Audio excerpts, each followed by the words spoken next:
Welcome to another edition of the E-Spot with Camille. The E-Spot is your location for the latest in entertainment, beauty, and design from the people who make it. Thanks for joining. Hi, I'm Jenelle Lynn Randall. We've been blessed. This is my first time at this festival, and we've been sold out. We had sold out Tuesday, sold out Wednesday. And the ahs, and this woman last night in the front row, I did a special part, and she grabbed her face, and I felt it. I felt it, and it made me, and I petted stray dogs and shied clear of dope. My smile is brilliant, my glance is tender. But I am noted most for my unspoiled gender. I've been made Miss Rheingold, though I never touch beer. And I'm the person to whom they say, "You're sweet, my dear." The only etchings I've seen have been behind glass. And the closest I've been to a bar is that ballet class. Prim and proper, the girl who's never been cased. Well, I'm tired of being pure and not chaste. Thank you so much. I love you. Hi, this is Camille again at the National Black Theater Festival. I cannot wait for you to meet this actress that I'm here with today. She is playing the Eartha Kitt. Yes, the Catwoman, the original, all of it. Like, she is a legend, a phenomenon. Jenelle, yourself, please tell everyone about how you got the part of Eartha Kitt. I wrote it. That'll do it. So tell us more about how did you come about with writing it? Because I wasn't being cast. I wasn't working. And someone told me years ago that I was going to have to create my own projects. And at that time I had the actor's mindset, and I was like, I don't feel like doing all that work. And then when I started seeing year after year after year of me not only not getting auditions but not getting cast, I said something's got to change. And so it was almost a dare. A mutual friend of ours said he would produce a show at the Fringe, and then about 2 months later he passed away. And so I thought, well, I have to do this. He's kind of presented it, he's brought this up, I've got to continue this. And so I took a workshop, about a $20 workshop on how to produce at the Fringe. That was in January. By May, I had written the script, and by July, we had done three shows, sold out. All 3 shows were sold out before we even opened. And then the pandemic, and so I kind of shut down like the rest of the world. And then I said, you know what, I got to kind of get this up and running and getting it out there. And I saw another friend of mine, she's doing Nina Simone, and I thought, well, god dang, if she's doing Nina Simone, I can be doing Eartha Kitt. And that kind of gave me a push to get it, to start circulating the idea and seeing who would help me develop it. And then I just applied to this National Black Theater. This is my first time. I just applied, and I said, all they can say is no. And they said yes. So I have to ask, what gave you that gumption? What gave you that drive? I mean, I know you said it's because you weren't getting cast, but to actually follow through on the steps. I don't start anything and don't follow through. Okay. If I'm going to do it, I'm going to do it. It's just I can't not follow through. Keeps you up at night. Yeah. If I say I'm going to do it, I've already thought about it, and I've already analyzed it, and how am I going to make it work, and how am I going to do it, and then I just find a way to do it. Okay, so what were some of the challenges that you overcame to give like some advice for anyone else who might be like, I'm tired of not getting my own job, let me just create my own project? One, I've been told you got to get out of your own way. But 2, there are days you don't feel like writing, or you just don't feel like doing it, whatever that thing is. But you just got to find a way, even if it's 15 minutes. Or even if it's, I hate to say this, but even if it's like a TikTok that day, something that's going to promote whatever it is that you want to do, you've got to do something that's going to further it along. 50, and if that means starting with 10 minutes, that 10 minutes will, the next day you'll feel accomplished. You'll go to bed feeling accomplished, and then maybe tomorrow is 20 minutes. Then the next thing you know, it's an hour. That hour quickly will turn into a day. So it's sometimes it's baby steps. I don't write every day. I wish I did, but sometimes I'm doing other things. I'm directing a documentary now, so I'm doing, and this is my first time.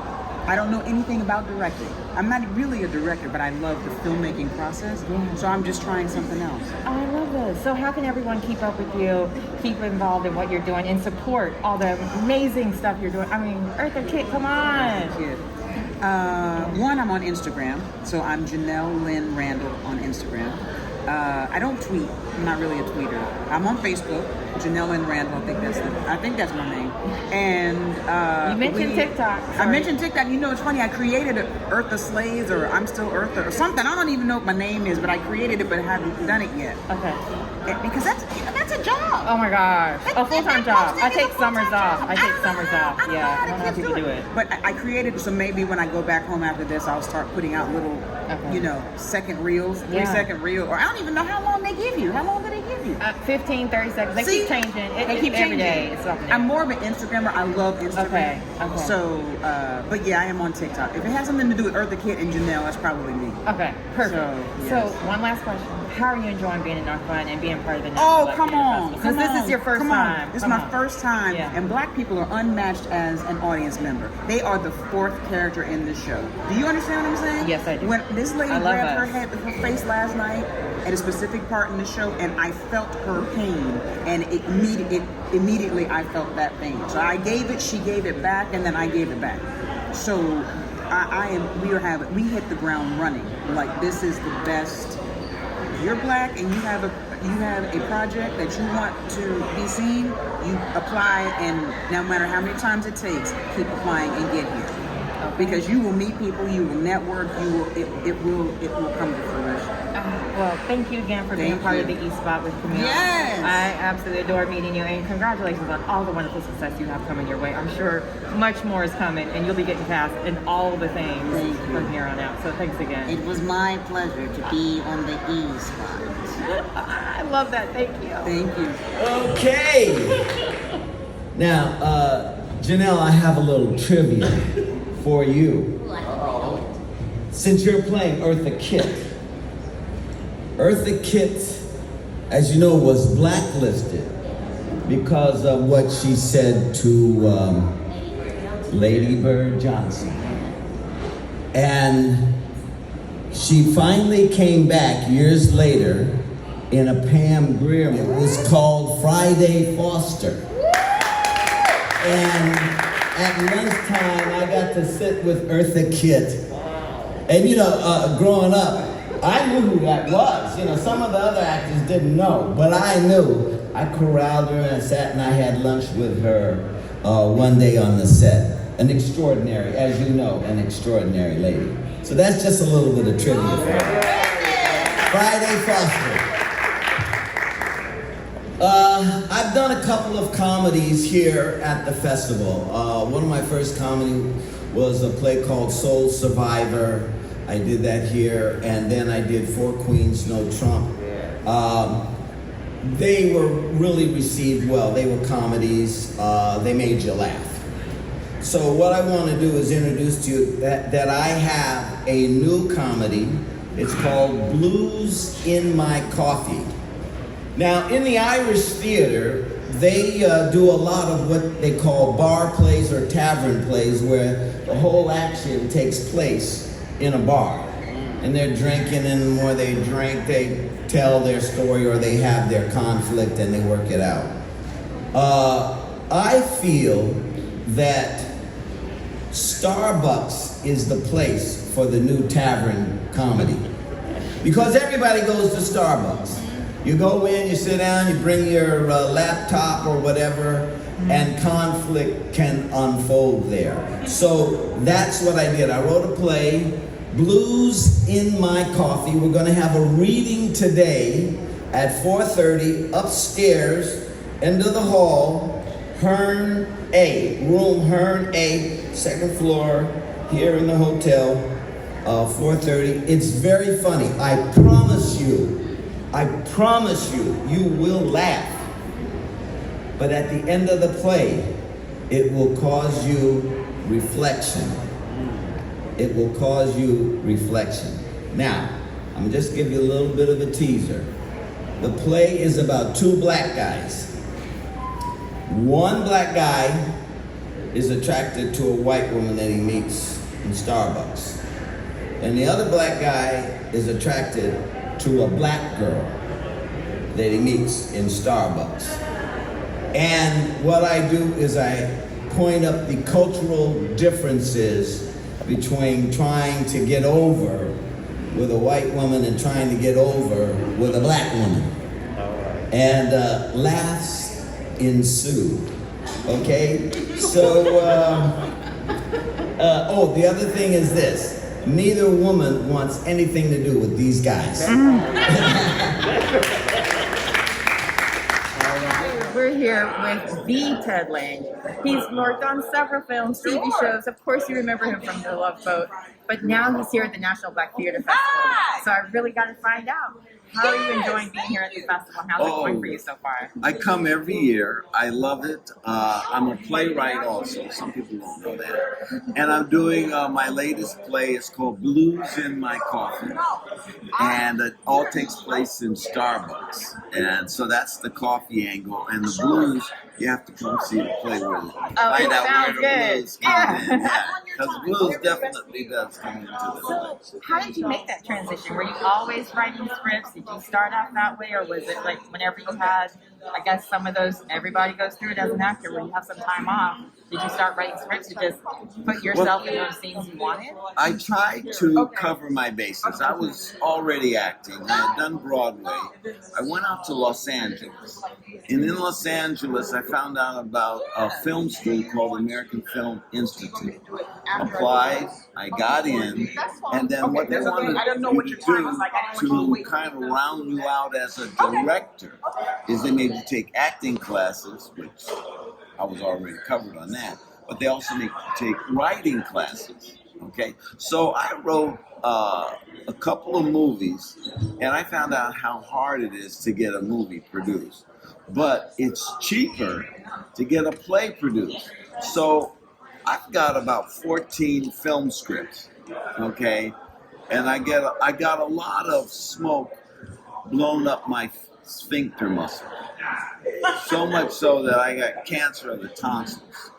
And so I decided that I would concentrate on plays because I could take less money and put it into renting a theater, casting it, and putting on production for 6 weeks. So right now I've got 25 plays that I've written that I go around to black theaters. And then when this festival happened, I had plenty of, product to come and bring here. So I bring plays here, or sometimes I'm in someone else's play. And because I did Love Boat, there's a certain notoriety that goes with me being here, and we get audiences turn out because they love the Love Boat, and then they love seeing me do something a little different.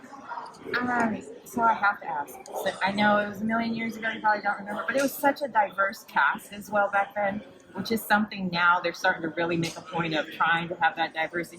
What do you think was the biggest difference, or why there was such a push to have people of all races really represented in the Love Boat? Because I was over in Europe watching it as a kid, and I was like, oh, there's people that look like me on it, and it was like, they can afford a cruise, you know what I mean? Well, it wasn't easy because they didn't really want to do that. They really wanted an all-white show, okay? And the network said, well, we want a minority in there. And I got that gig. The network was actually instrumental in me getting the gig.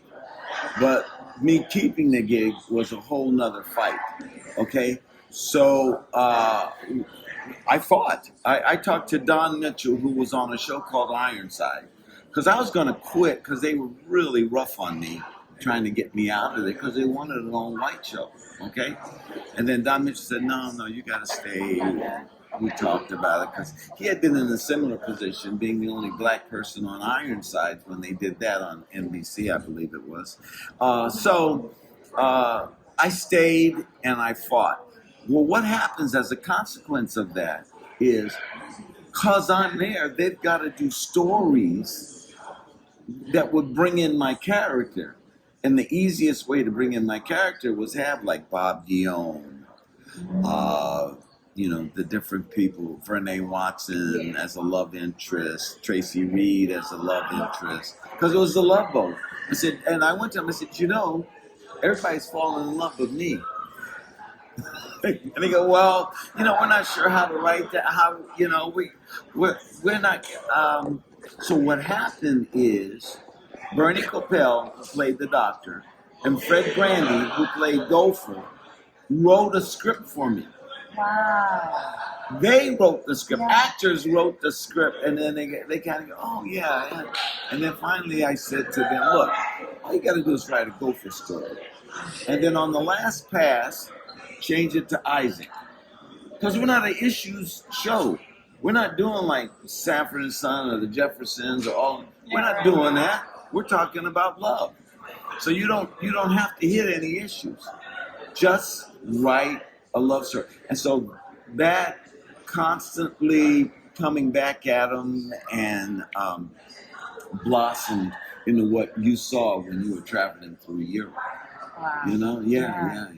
Well, I appreciate that you stayed and fought and kept that scene Yeah, going, man. It was really important, I think, Was for a lot not of kids. easy, wasn't it? Yeah, no. Was not easy. So what advice would you give moving forward for anyone that might be in a similar situation where they're the only one, they're the token, or they're representing for us all? How Perseverance. did you stick it out? Yeah. Perseverance. Never address their racism because they can't see it. You say, well, don't you think there's a little... You can't say that. You have to come from character. Do you think my character would do this? And the history that they film of your character. So what I used to do is when I did something in the show, I would make a note and keep the note on what they did that was universal, so that when they came back around to another story, I would go back. I said, my history as Isaac on the show is this, and if you go over here, you're going against what the character represents. But if we stay on that line, and then you got to give the suggestions because they don't know half the time. So you work out about 3 or 4 possible scenarios for your character, and that's where the writing paid off.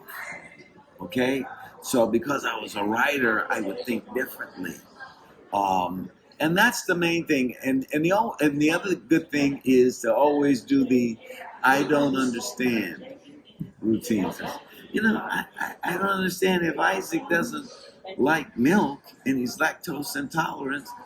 I don't understand why you have him drinking milk in this scene.